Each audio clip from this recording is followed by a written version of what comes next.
já viu um futebol de criança pequena? Todos correm atrás da bola ao mesmo tempo e ninguém fica no posto. Todo mundo quer chutar. E é exatamente assim que funciona o setor comercial na maioria dos escritórios de advocacia. O advogado atende o lead, faz consulta, tenta fechar contrato, manda boleto e ainda vai cobrar quando não paga. Isso não é dedicação, é falta de estrutura. E é exatamente isso que está impedindo o seu escritório de crescer. Agora se inscreve no canal, deixa o teu like, isso vai ajudar o canal a chegar a mais advogados que precisam dessa informação. Antes de qualquer coisa, precisamos falar sobre o elefante na sala. Existe uma crença muito forte na advocacia que uma estrutura comercial é coisa de empresa e não de escritório. Que o SDR, closer, funil de vendas, isso tudo soa como agressivo, antiético, incompatível com a seriedade do profissional. E eu entendo de onde vem esse medo. A OAB tem regras claras sobre mercantilização da advocacia e ninguém quer parecer que está vendendo um serviço jurídico como se fosse um produto de prateleiras. Mas aqui está um ponto que a maioria confunde. Ter um processo comercial estruturado não significa ser agressivo, significa ser organizado, ético, respeitoso com o lead que chega até você com um problema real. Por exemplo, o SDR, ele é um contexto jurídico, não é um vendedor no sentido tradicional, é um profissional que foca em diagnóstico e qualificação, que acolhe, entende e encaminha sempre dentro dos limites estabelecidos pela OAB. A diferença entre um escritório profissional e um escritório que improvisa não está em quem vende mais, está em quem perde menos. Então, como é que é essa estrutura na prática, Ventura? Vou te mostrar então essas duas peças principais e o que cada uma delas faz. O SDR,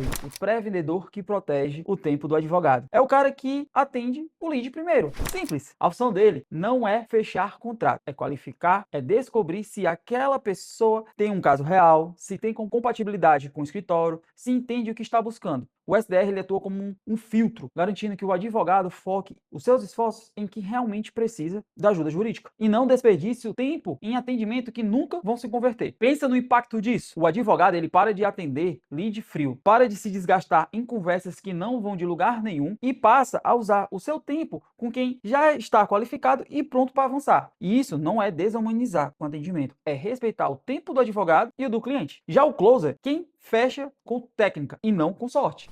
O closer ele é responsável por conduzir a reunião estratégica, a abordagem técnica que leva à assinatura de contratos de honorários. Geralmente é um advogado mais sênior, um sócio ou um profissional com mais habilidade de comunicação do escritório. E é ele que entra em cena só depois que o SDR fez o trabalho dele. O closer ele não improvisa, ele tem um script já de fechamento, sabe identificar objeções, sabe criar urgências, sem pressão, sabe conduzir a conversa para uma decisão. O closer ele não deixa o lead esfriar, ele garante que cada interação aconteça com qualidade, com consistência e com um próximo prazo sempre definido. Mas as duas peças só funcionam se cada uma seguir a mesma lógica. E eu chamo isso de fórmula CMC. Começo, identificação e permissão. Quem é você? Qual o problema? Posso te ajudar com algumas perguntas? Já o meio, perguntas de qualificação. É entender o caso, o momento, a urgência e as expectativas. Já o compromisso, nunca encerra um contrato sem definir o próximo passo. Data marcada, horário combinado, ação clara. Sem esse compromisso final, o lead esfria. E esfriou, é quase impossível recuperar. E os escritórios pequenos, Ventura? Eu preciso contratar alguém? Essa é uma pergunta que todo advogado faz e a resposta é honesta. Não necessariamente no começo. Você pode ser o SDR e o closer ao mesmo tempo. Desde que você tenha clareza de quando está em cada papel, o problema não é acumular funções. O problema é não saber que elas existem. Os escritórios que escalam com os anúncios online percebem que, para converter um alto volume de leads, era inevitável ter uma equipe comercial estruturada. Quem entendeu isso saiu na frente. A estrutura cresce com o escritório, mas a mentalidade precisa vir antes. Agora me conta aqui nos comentários hoje, no seu escritório, quem faz o quê? Você acumula tudo? Tem alguém que te ajuda ou ainda está muito ainda no improviso total? Escreve aqui embaixo. E se você quer entender como estruturar um processo comercial do teu escritório do jeito certo, respeitando a OAB e sem virar uma máquina fria, a gente está disponibilizando uma análise e um diagnóstico totalmente gratuito. É só você entrar em contato pelo link que está na descrição aqui ou chama a gente no direct.